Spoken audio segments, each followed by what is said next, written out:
అన్ని లోకముల యందు భూలోకము చాలా ప్రశస్తమైనది అని ఆ మాటకు అర్థం.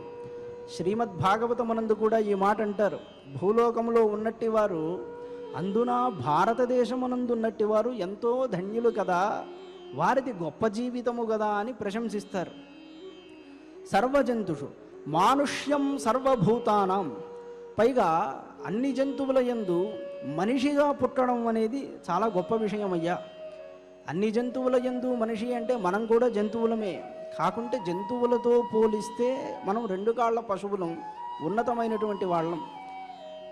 పురుషుడు అంటే పూర్ణత్వాత్ పురుష కదా, బుద్ధి వాటికంటే అధికముగా ఉంటుంది, వివేకం ఎక్కువగా ఉంటుంది, కనుక మనుష్య జన్మ చాలా గొప్పది.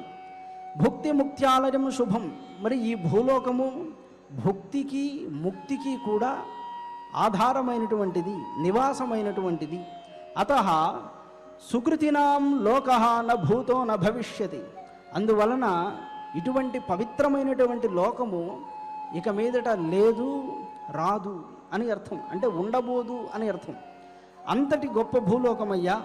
అందుకే ఈ భూలోకముల గురించి దేవతలందరూ కూడా గానం చేస్తూ ఉంటారు.